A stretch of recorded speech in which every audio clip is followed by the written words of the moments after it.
mijuu podcast akkuma baratame keessumaa gara qabatee dhimmoota hawaasummaa dinagdee aadaa fi seenaa uummata keenya irratti hojjetiisaaf akkuma lafaa ka'ee ammallee hojii isaa itti fufee irratti argama. መዝሙር ዜማ መንፈሳዊ ቅኔ ዜማን ዮዮማ ጀዴራ ፋርፈናን ሞ ፋርፈኑማ መንፈሳዊን ቅኔኒ ጅሬን ሀፉራ ወሊ ግሬና ከወል ሲምሲቴ ጀቹ ነቢያቲ ሙቲ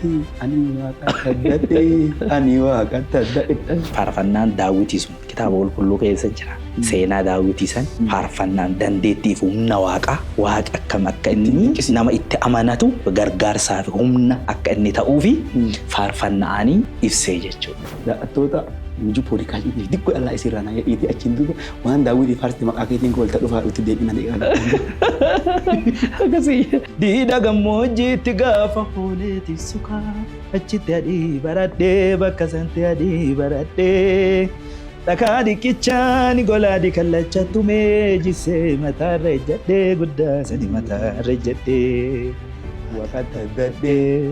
Wakatadade dina mataarra ejjadhee ariitii ammarra jirtu hoggansa fattiin dhufa yookiin immoo bulchaa biyyaa kan ta'etti fayyada.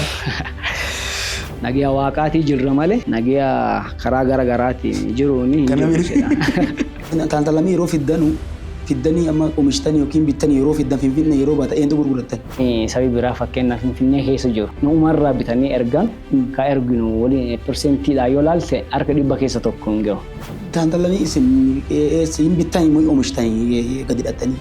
Malkaan sooddamoo rindoom anticha caalillee albuudu tokko sabbaa caaqaddi. Jechuun dhaabbilee isinirra bitan kan biyya kana keessa jiran dubbatan qulluccii wayyaa addee guddoo ormaa diqqoo abbaa wayyaa jedha akaakoon kiyya. Duri abboti teenna raseena kabaare nama dhugaa hunda waaqni gargaare mormaleema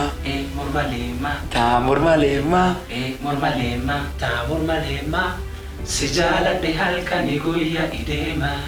YouTubein kun yennaa baay'inaan laalame irraa beektaa wadarraa illee argatanii beektaa. Yeroo jalqabaa fi jaaladhe akkamitti miidhamee jira. Jalqaanaafillee jaalalli jalqaba jaalallee naa jalqaba aduu walii galtee hin jiru ishiin walii galtee tittee nama dhibii heerumti amma haadha mayaa maatiiti. Anaafati jaalalleeku anaafati yaalumbuuku anaafati abdii fuulduraa kiyyaa fegeere dhuga qabeetti har'aa fegaale siif jiraadhaa jiruu komaara abdiin jiruu koo silaa sumarra sirraa fagaadhe abdiin muranne ansi jibbuudhaaf karaan jabaanne muda dhuftee ijaan wal garree jibba malee jaalala wal barree. Sirba akka durii kaseettii teenaan kaseettii katamaa baacheen irraa bitaan jettu warra durii isa wayya amma kaseettii kennumaa kana keessaa fuudhannu artistoota buleeyyiin durii kaseettii gurguratte faarfattooti illee kaseettii gurgurattu kana amma hojjetteetuma fiddee karraa gasii guutti gannattee kaatee fiddeetuma dhutti nama tokko kennite yuutuubuma sabskriibii guddaa qabdura godhattee biraa deenta. Akkam reakshiiniin jiru maal fakkaata walii galtee warra waliin gootan. Inni illee dandeettii kiyya argee ani illee dandeettii isaa argee asi amma gama wanta nagatichaa dhufne. Gara fuula duraatti wanni karoorsitan jira amma anis amma artoota lafaa dhufu hojii waliin kunillee yeroo baay'ee mul'atu waliin jalqaddee kaatee wal lolteetta baata artistoota bira waan kana mul'ata. Ani gammoojjii dhaladhe gara sabbaa kana dhaladhe.